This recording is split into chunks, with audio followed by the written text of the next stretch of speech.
ଏଠି ନେଉଳ ଡାଙ୍ଗ ତମର କାଲି ହୋଲିରେ କି ତରକାରୀ ହେଇଥିଲା କି ରେ? ଆରେ ନଟିଆ କାଲି ଆମର ମଟନ ହେଇଥିଲା। ହଁ ନେଉଳ ଭାଇ, ଏ ନେଉଳ ଭାଇ, କାଲି ତ ଆମର ମାଛ ହେଇଥିଲା। କାହିଁକି ଏତେ ମିଛ କଥା କହୁଛୁ?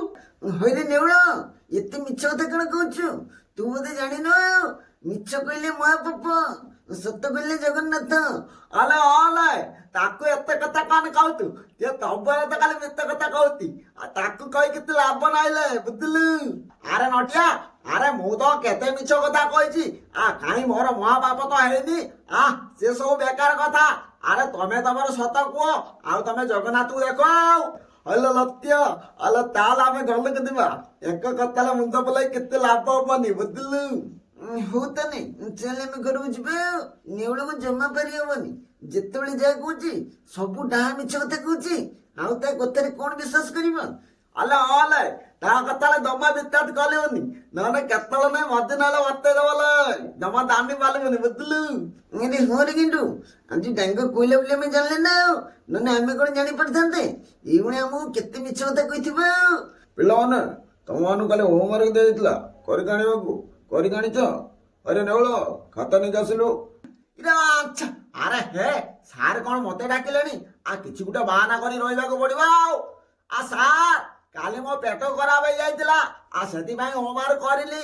କାଲି କରିକି ନେଇ ଆସିବି। ଅନଟିଆ, ପୂଜା, ଗେଣ୍ଡୁ, ପିଙ୍କି ସମସ୍ତେ ଖାତା ନେଇକି ଆସ। ଆଉ ନେଉଳ କାଲିକି ହୋମୱାର୍କ କରିକି ଆଣିବୁ, ନ ତ ପିଠରେ ଗଡ଼ିଆ ଗୋଳିବି। କଣ କହିଲେ ବୁଝିଗଲା? ହଁ ସାର୍ କାଲିକି ପୁରା କରିକି ନେଇ ଆସିବେ। ଆଉ ଆଜି ଗୋଟେ ଦିନ ମତେ ଛାଡି ଦିଅନ୍ତୁ।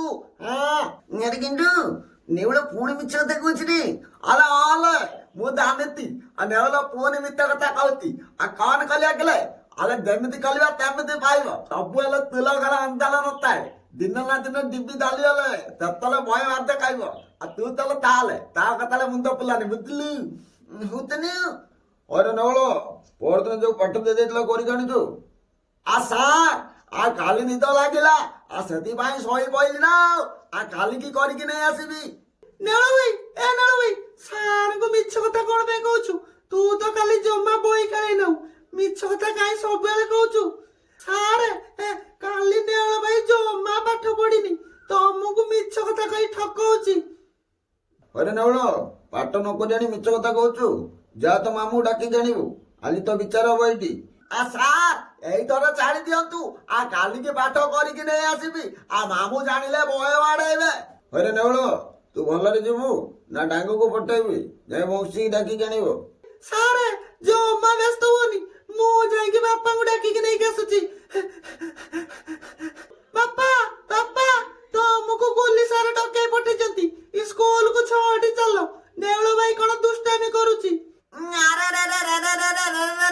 କଣ କହିଲୁ? ସେ ଟୋକା ପୁଣି ଦୁଷ୍ଟାମି କଲାଣି।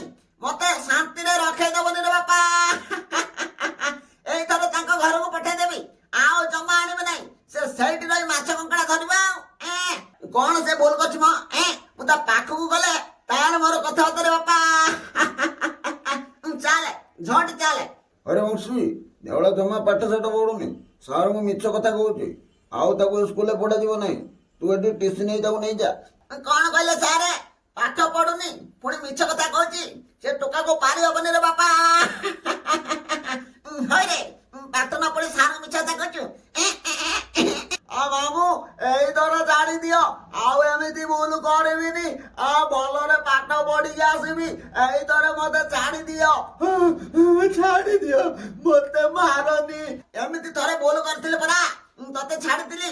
ଆଉ ତତେ ତ୍ରାହି ନାହିଁ ରେ ବାପା। ସିଧା ଏବେ ତମ ଘରକୁ ଯିବୁ, ଆଉ ଏଠିକି କେବେ ଆସିବାକୁ ସ୍ୱପ୍ନରେ ବି ଭାବିବୁନି। ଗୋଟା ଧନ୍ଦା ଚଲେଇଛି ଆଉ। ହଇରେ ନେଉଳ ମିଛ କହୁଥିଲି ପରା, ମିଛର ପରିଣାମ କଣ ଜାଣିପାରିଲୁ ତ? ସାଙ୍ଗମାନେ ଆପଣ ମାନେ ଯଦି ମିଛ କହୁଛନ୍ତି ଦେଖି ଚାହିଁକି ମିଛ କୁହନ୍ତୁ, ନହେଲେ ନେଉଳ ଭଳିଆ ଅବସ୍ଥା ହବ। ଭିଡିଓଟି ଯଦି ଭଲ ଲାଗିଛି ଭିଡିଓଟିକୁ ଲାଇକ୍, ସେୟାର, ସବସ୍କ୍ରାଇବ କରନ୍ତୁ। ମିଛ କହିଲେ ମହାପାପ, ସତ କହିଲେ ଜଗନ୍ନାଥ। ଜୟ ଜଗନ୍ନାଥ। ପୁଣି ଦେଖାବ ନେକ୍ସଟ ଭିଡିଓରେ।